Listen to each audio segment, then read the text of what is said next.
Hi, you guys. I'm Hilary from 91X. Welcome to this X session with Robert and Andy and Manchester Orchestra. Hi. Hello. I feel like we should hear some clapping, but it's silence. Yeah, there we go. This is a very bizarre setup. I'm just going to say that Yeah, right it's now. It it's feels very very it's unnatural, doesn't zoo-like. it? And Yeah. I'm kind of behind you guys. It is zoo-like. So just so you guys know, I have some notes on my phone. So looking at my phone while I'm talking to these guys, I'm not like texting or anything. I'm making sure I ask them some very important questions. All right, you guys. So your new record is called A Black Mile to the Surface. And like my husband and I were saying, it is truly one of our favorite albums that came out last year. It is exquisite Thanks. and stunning, and something I've gifted people with because it is just an incredible piece of music and art, and it's beautiful. So thank you for making Thank it. you. That's very kind. So good. So I want to start out with asking both of you, where do you live now currently? We live pretty close to each other. I guess we both live in Johns Creek area. Yeah, Johns Creek, Georgia. Alpharetta, Georgia, which is north of Atlanta, about 45 minutes. Okay, so kind of near where you guys grew up. Very close to where Rob grew up. Yeah. Okay, all Yeah, right. my parents live 4 miles away. Oh, nice. I really went out there. Yeah, you did. You branched out. But you are seeing a lot of the world on tour. So I think that's that had okay. a lot to do with it. Is we spent so much time in downtowns of different cities to where it's nice to go back and fly under the radar, have Sure. a yard. Yeah, Parking. yeah, family. Yeah. And where did you guys write and record A Black Mile to the Service? We wrote and recorded it in Asheville, North Carolina, which is about 3 hours away from where we live. Wrote it in a different place than we recorded it, but yeah, went up to a cabin and got the bulk of the material there, and then went back several months later and spent like a month up there getting the bulk of the recording, and then went back down to our studio and finished it. The album feels like it is rooted in a very specific geography and even a specific group of people. Was that your intention when you were writing the album, and was it affected by being in a cabin in North Carolina? Yeah, certainly when we were writing it, it was like February and started snowing, and so I was starting to kind of put myself and some of the characters on the record in a almost like Fargo-esque landscape.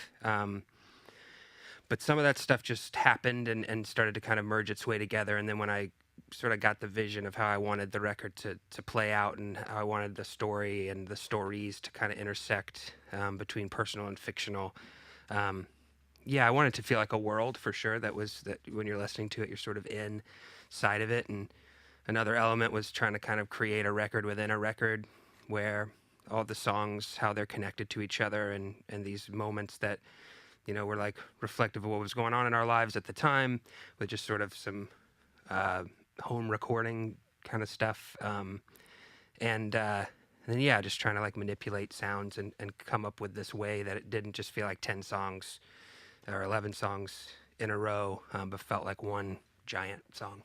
It really does. And I wanted to ask you about that because that's one of the things I think that is so remarkable about the album is that the transitions between the songs, and even like the Alien, the Sunshine, the Grocery, I mean, those could really feel like they could be one specific song. I mean, the whole album could, but and so it did you write the songs individually and then figure out how you were going to do the transitions, or Yeah, I mean the three of those songs were written really close. I wrote those three really close together, and the Sunshine was a song that I don't think would have made the cut on a Manchester record previous, because I don't think we were like allowing ourselves to go there and like do that and have something that just sort of seemed lovely, and didn't have, I don't know, that little dig in it that I think we really love doing for several records. When they started to feel like they could be a movement, that they then affected each other and how they were all going to change, and all of those songs had pretty big changes that happened from the original version that was written. I think when we figured out that was the centerpiece of the album, it then gave us a vision to try and connect it even more as it went on, and to see how far we could sort of take this ambitious idea of having them all connected. Well, it turned out beautifully. Thank you. I mean, it really is powerful when you listen to it. Another thing I wanted to ask about is, because the music is so beautiful, I mean, I think The Alien is one of the most, like, I feel it in my chest. And for like a mid-tempo song, like, yes, there are ballads that do that certainly out there on the world, but to me it feels like more like a mid-tempo song that just like makes me want to cry. It is so beautiful, and the whole album is beautiful. There's definitely parts that really kick in and rock harder and stuff like that. But I'm curious about the subject matter of your lyrics. I mean, you reference Britney Spears and Camel Lights and the grocery, the produce aisle, and but the beauty, the context of those words within like this beautiful, powerful music really elevates the subject matter, these daily life kinds of things. And again, was that something you were aiming for? I mean, I think a big mission statement for us was to try and write something that was really soulful and that you could feel like in your chest, like you were saying.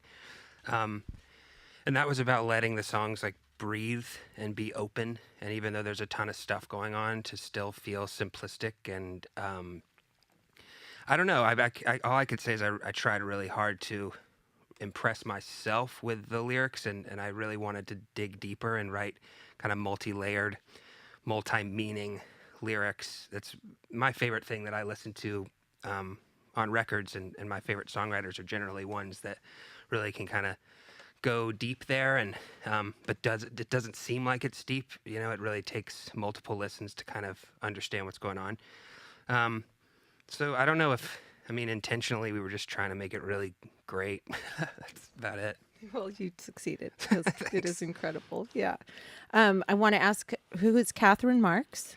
Catherine is a lovely Australian-born woman who lives in London and helped us produce a large portion of the record. And she was just a really helpful, combative as well, partner in making the record. And we all kind of got into the trenches together and continued to push ourselves to get further.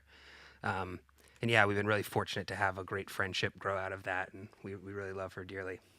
That's super cool, because when I was looking at your liner notes, to see a woman who has production credits, mixing, engineering, and I've never heard her name, and now I want to get to know more of her work, because the album is so good. Yeah, you've heard her stuff before, you just didn't know that it was her. And that never really crossed our mind, whether or not it was a man or a woman.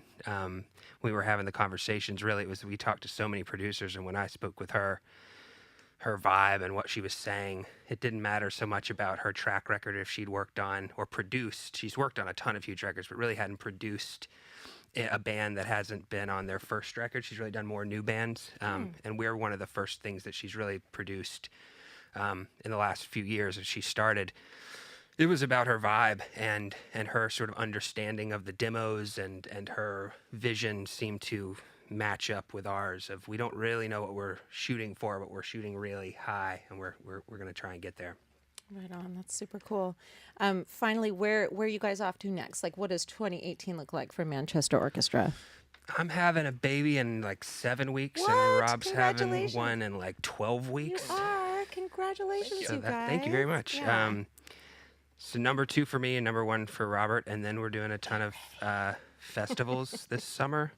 And Cool. Oh yeah, I saw that. We were thinking about going to one because you guys are playing. You should do it. Yeah. Not Shaky Knees. What, Hangout? Are you playing Hangout? Doing both of those. Yeah.